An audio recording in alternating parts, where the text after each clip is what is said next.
নেকাব মুসলমানদের ড্রেস না। ইহুদি নারীরা যখন বেশ্যাবৃত্তি করতো অথবা অন্য কোন নিষিদ্ধ কার্যক্রম করত তখন নেকাব পরতো। হিজাব হইল মুসলমানের ড্রেস, বাট নেকাব মুসলমানের ড্রেসই না। একজন পাগল বলছে যে নেকাব মুখ ঢাকার কথা, পর্দার বিধান নাকি ইসলামে নাই।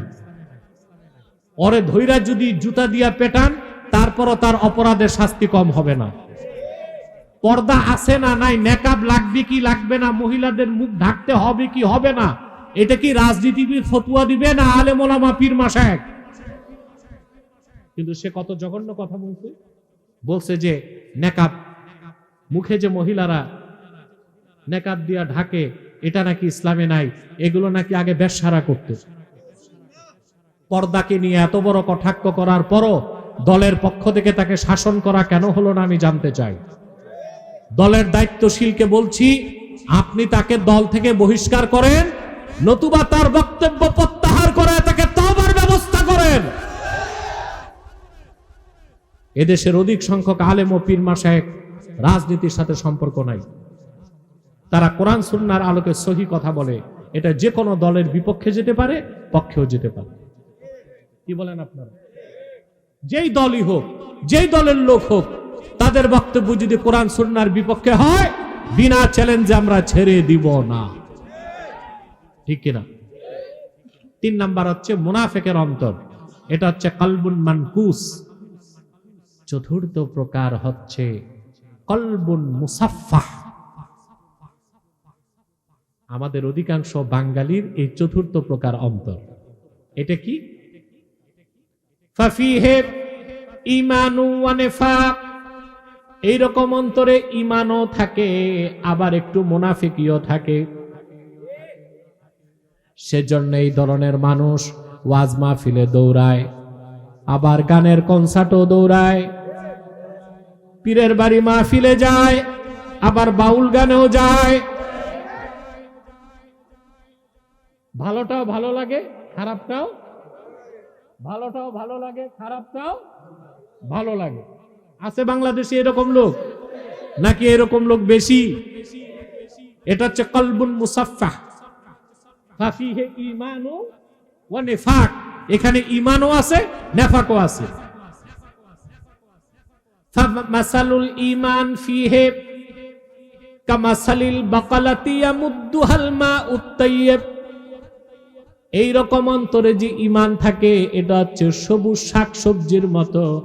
সবুজ শাকসবজি যেমন পানি পেলে দ্রুত বৃদ্ধি পায়, এরকম মানুষ নেক আমল যখন করে তার অন্তরে ঈমানটা বাড়তে থাকে। আর তার অন্তরে যে নেফাক, ওটা হচ্ছে কামাসালিল কুরহা ইয়ামুদ্দুহাল কাইহু। তার অন্তরের নেফাকটা হচ্ছে ক্ষত স্থানের মতো।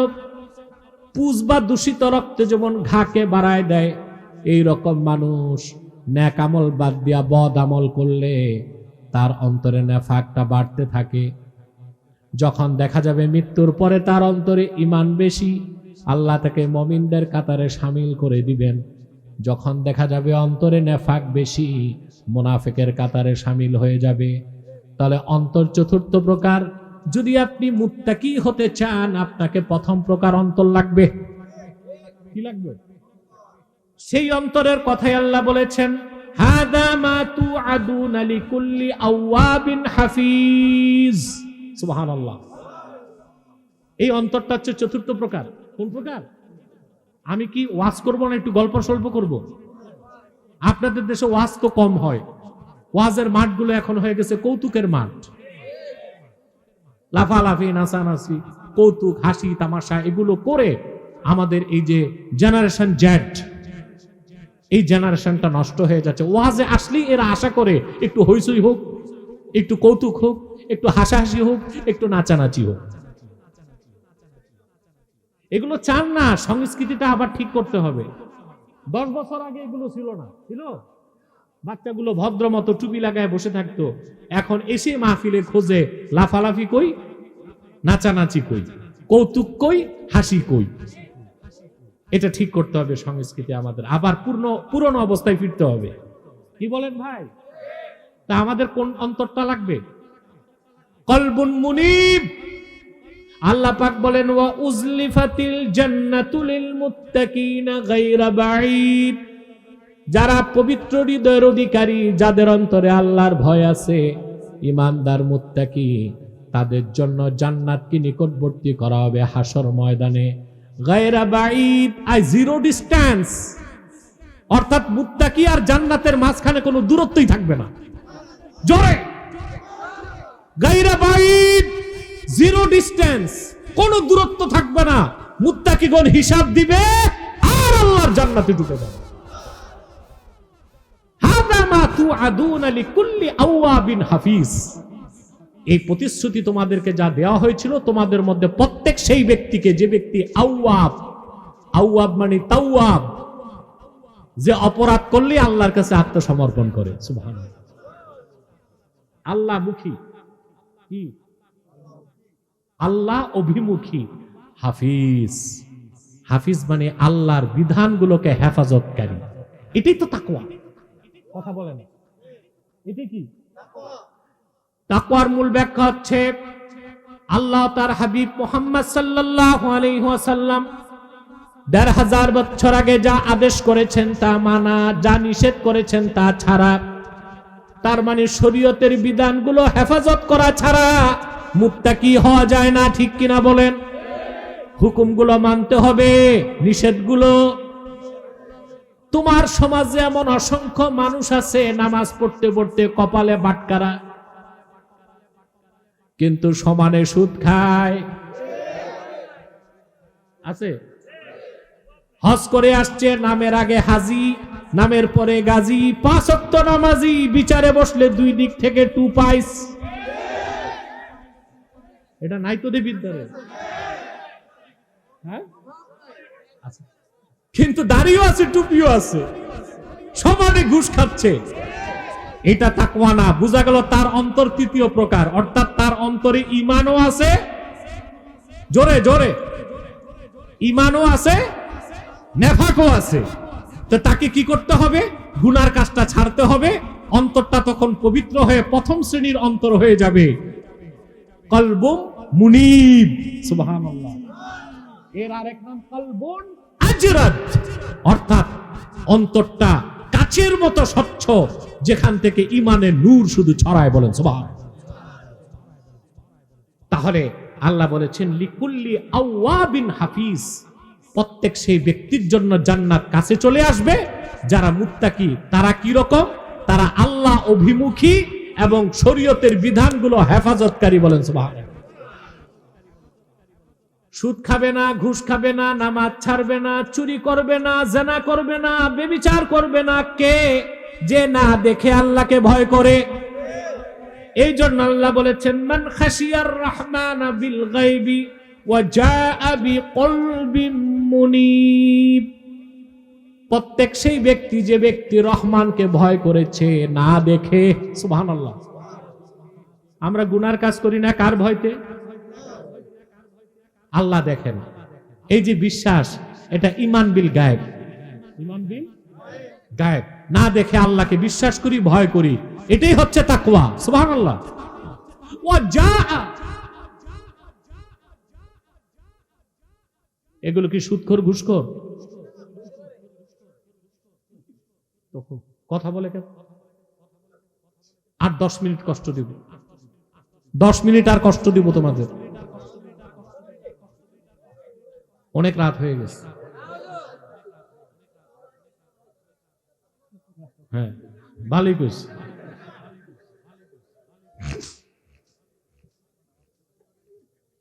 আমি কথা বলার 2টা নীতি, একটা হচ্ছে বেশি সময়ে কম কথা, আর একটা কম সময়ে বেশি কথা। আজকে আমি দ্বিতীয় নীতিতে চলতেছি, কম সময়ে বেশি কথা। এটাই ভালো না? সময় কম লাগলো, বেশি কথা হলো, আমল করতে পারো। মান খাশিয়ার রহমান বিল গায়ব, না দেখে আল্লাহকে ভয় করাটাই তাকওয়া। রহমানের ভয় যার অন্তরে আছে সেই তো মুত্তাকি। সে গুনার কাজ করবে? আমি একটা হাদিস শোনাচ্ছি, উসুদুল গাবা হাদিসের কিতাবে এসেছে। হযরত ওমর রাদিয়াল্লাহু তাআলা আনহুর ছেলে আব্দুল্লাহ ইবনে ওমর, তিনি একদিন হাঁটতেছেন মক্কা শরীফে। তো দেখলেন পাহাড় থেকে এক রাখাল বকরির পাল নিয়ে নামতেছে।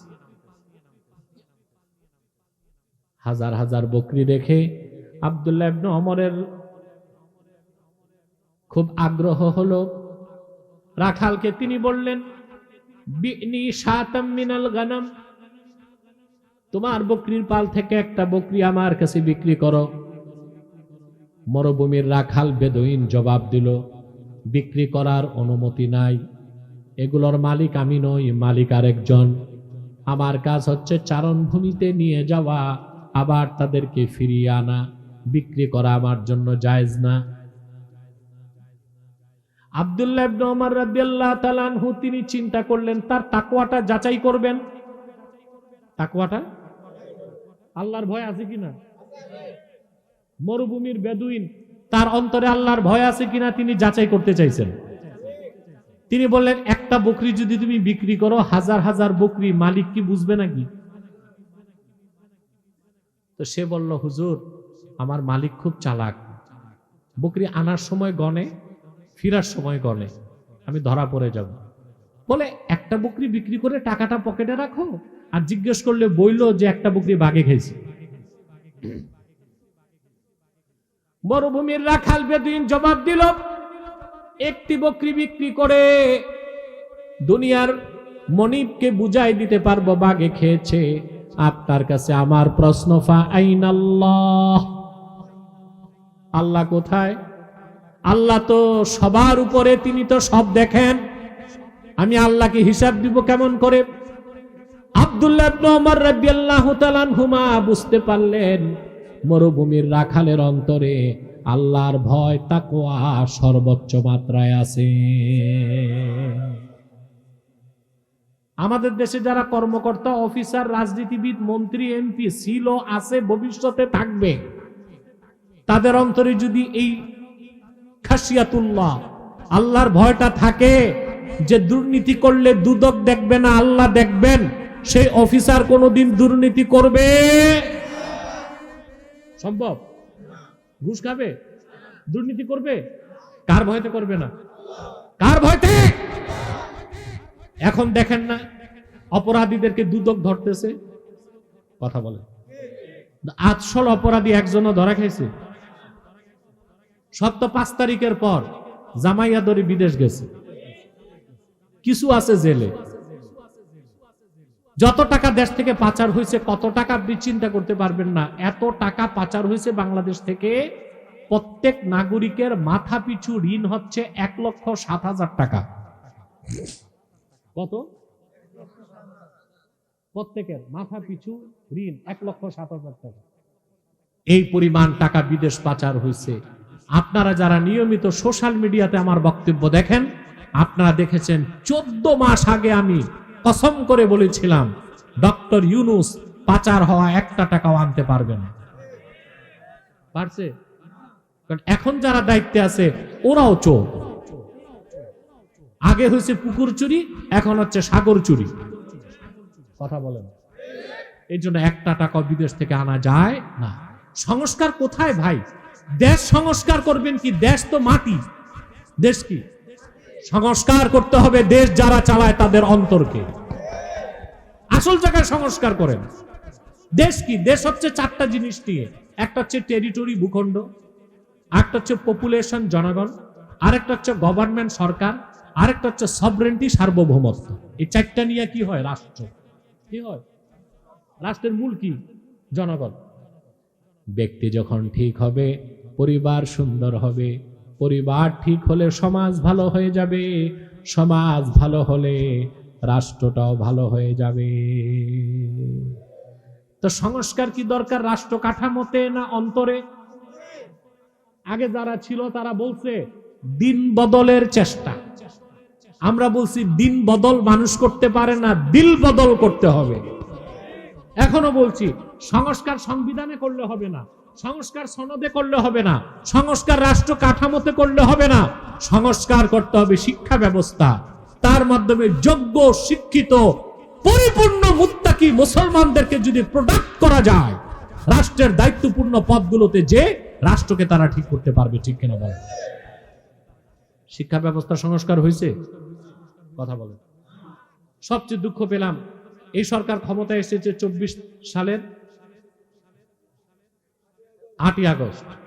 25 সালে যে বই ছাপছে, বইটা এখনো পড়ানো হচ্ছে নবম দশম শ্রেণীতে, ইংরেজি বইতে সেন্স অফ সেলফ এই নামে একটা গল্প আছে। এই গল্পতে সমকামিতাকে প্রমোট করা হয়েছে। কি সমকামিতাকে প্রমোট করা হয়েছে? তাহলে শিক্ষা ব্যবস্থার মাধ্যমে মানুষকে সমকামী বানাবেন, হিজড়া বানাবেন, আর অঙ্ক গণিতের মধ্যে শিখাবেন। বল্টু সল্টু থেকে 300 টাকা নিচে 10 টাকা হারে মাসের শেষে সুদে আসলে কত, এগুলো স্কুলে গণিতে শিখায়। ইংরেজি বইতে শিখাবেন সমকামিতা, আর বাংলা বইতে শিখাবেন রবীন্দ্রসঙ্গীত। ঠিক কিনা? থেকে ভালো মানুষ আসবে? তো সংবিধান সংশোধন করে কি হবে? মানুষটা ঠিক করতে হবে। মানুষ ঠিক মানে যার দিল ঠিক সে ঠিক। আর ঈমান ছাড়া, তাকওয়া ছাড়া কোনো মানুষের অন্তর পবিত্র হতে, মানুষটাও ভালো হতে পারে না। ইসলামকে বাদ দিয়া, ইসলামের আদর্শ বাদ দিয়া, কোরআন সুন্নাহ বাদ দিয়া দুনিয়ার কোথায় আপনি সুবিচার পাবেন? আইন আছে দুনিয়ায়? কথা বলেন। 2025 সালের সবচেয়ে অবাক করা ঘটনা, 2026-এর মার্কিন যুক্তরাষ্ট্রের প্রেসিডেন্ট ভেনেজুয়েলার প্রেসিডেন্টকে রাতের অন্ধকারে তার স্ত্রী সহ হাইজ্যাক করছে। এটাই পশ্চিমা সভ্যতা। আমরা ওই সভ্যতা বাংলাদেশে আমদানি করতে চাই, ঠিক না? কথা বলেন। আরে ভাই, বাংলাদেশে আগে যারা রাজনীতি করছে ওরা ছিল দিল্লিপন্থী, এরপর এখন যারা আছে কেউ বলে পিন্ডিপন্থী। কিন্তু দেশে একটা বিরাট সংখ্যক লোক আছে দিল্লি না পিন্ডি না।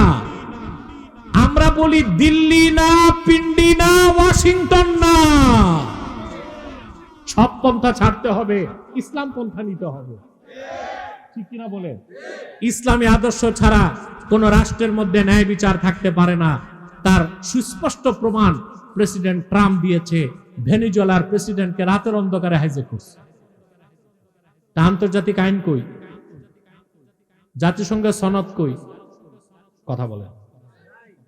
তো ওইসব চোর ডাকাতের কাছ থেকে সভ্যতা শিখবেন না ইসলাম থেকে সভ্যতা শিখবেন? সেজন্য আমাদের শিক্ষা ব্যবস্থাকে আমূল পরিবর্তন করতে হবে। যে শিক্ষা ব্যবস্থার মাধ্যমে ভালো যোগ্য আল্লাহওয়ালা বুজুর্গ মানুষ সচিব হবে, উপসচিব হবে, মন্ত্রী হবে, ডিসি হবে, এসপি হবে, ইউএনও হবে, টিএনও হবে, ঠিক কিনা বলেন? ওইরকম শিক্ষা ব্যবস্থা পাইছেন আপনারা? সবচেয়ে বেশি সংস্কার দরকার শিক্ষা ব্যবস্থায়। কোথায়? আমরা এমন একটা শিক্ষা ব্যবস্থা 54 বছরে পেয়েছি। এই শিক্ষা ব্যবস্থার মাধ্যমে না আল্লাহর ওলি তৈরি হয়, না বিজ্ঞানী তৈরি হয়, শুধু তৈরি হয় অফিসার। তৈরি হয় কি? 1921 সালে ঢাকা বিশ্ববিদ্যালয় প্রতিষ্ঠিত হয়েছে। কত সালে? 100 বছর পার হয়েছে না? কথা বলেন। একজন বিজ্ঞানী আছে দেশে? গবেষক, দার্শনিক কেন নাই? আমাদের শিক্ষা ব্যবস্থাটাই এমন অপরিপূর্ণ। এখানে পড়লে না আল্লাহর ওলি হওয়া যায়, না বিখ্যাত বিজ্ঞানী হওয়া যায়, অফিসার হওয়া যায়। কি হওয়া যায়? আর মনে রাখবেন, যত অফিসার তত দুর্নীতি। দেখি দেখি, যত অফিসার তত কি? কত উঠছে এটা না? রাখেন রাখেন। আল্লাহ করিম, কষ্ট হচ্ছে তোমাদের? যত অফিসার তত। আমাদের একটা বিজ্ঞানীও পাইলাম না দেশে, একটা দার্শনিক নাই, একটা বিশ্বমানের কবি নাই, আছে সব অফিসার। ভালো রেজাল্ট করে হয় ডাক্তার হয়, নয় ইঞ্জিনিয়ার হয়, নয় বিসিএস ক্যাডার হয়, সরকারি কর্মকর্তা হয়। আর কি পাইছেন? কথা বলে। বিজ্ঞানী তো বানাইতে পারলাম না ভাই। তো শিক্ষা ব্যবস্থা তো না ইহকাল আছে না পরকাল আছে? আছে। দুনিয়ার মানুষ নৌকা থেকে শুরু করছে, সাবমেরিন বানাইছে। আমরা নৌকায় শ্যালো মেশিন ফিট করে এতদিনে ট্রলার বানাইছি। আমি জানি না জাতীয় বাহন কি বাংলাদেশে। যদি বাহন থাকে তো কোনটা হওয়া উচিত? রিক্সা। এই রিক্সা আসছে জাপান থেকে। জাপান 100 বছর আগে রিক্সা পাঠালো বাংলাদেশে। এই রিক্সা আমরা ধরে রাখছি। ওরা রিক্সা বাদ দিয়ে রকেট পাঠাচ্ছে, আর আমরা রিক্সাতে মোটর ফিট করে টেসলা বানাইছি। হ্যাঁ? তাহলে আমাদের শিক্ষা ব্যবস্থার মাধ্যমে আমরা না আল্লাহর ওলি বানাইতে পারলাম, না বিজ্ঞানী গবেষক বানাইতে পারলাম, আখেরাতও নাই দুনিয়াও নাই, বানাইলাম ডজনে ডজনে চোর। তাহলে আমার ভাইয়েরা, শিক্ষা ব্যবস্থার আমূল পরিবর্তন সংস্কার করতে হবে। তার মানে প্রাইমারি থেকে বিশ্ববিদ্যালয় পর্যন্ত সকল স্তরে কোরআন ও সুন্নাহর মূল শিক্ষাকে বাধ্যতামূলক করতে হবে। সঙ্গে থাকবে বিজ্ঞান, প্রযুক্তি, robotic science, artificial intelligence, physics থাকবে, কেমিস্ট থাকবে, জুলজি, বোটানি, কসমোলজি, ইতিহাস, ভূগোল। তাহলে দেখা যাবে সেই শিক্ষায় শিক্ষিত হয়ে এক একজন লোক হচ্ছে মুত্তাকি, আল্লাহওয়ালা, পরহেজগার, আর একদিকে তাদের প্রত্যেকে হচ্ছে যোগ্য ডিসি, যোগ্য এসপি, যোগ্য নেতা, যোগ্য রাজনীতিবিদ। ঠিক কিনা বলেন? এখন রাষ্ট্র কখন করবে সেটা অপেক্ষার বিষয়। ব্যক্তিগতভাবে আমরা তাকওয়াকে অর্জন করি, মুত্তাকি হব। গায়েব থেকে আল্লাহকে যে ভয় করে না সে কখনো মুত্তাকি হতে, সেজন্য আল্লাহ বলেছেন মান খাশিয়ার রাহমান বিল গায়বি ওয়া জাআ বিকলবিন মুনিব। প্রত্যেক সেই ব্যক্তি যারা আল্লাহকে ভয় করেছে অন্তর থেকে, না দেখে, আর আল্লাহর সামনে উপস্থিত হয়েছে বিকলবিন মুনিব, তার মানে পবিত্র আনুগত্যশীল একটা অন্তর নিয়ে। বলেন সুবহানাল্লাহ। কথাগুলোর উপর আমল করবো তো ইনশাআল্লাহ। আল্লাহ যেন কবুল করেন, মঞ্জুর করেন। বলুন আল্লাহুম্মা আমিন।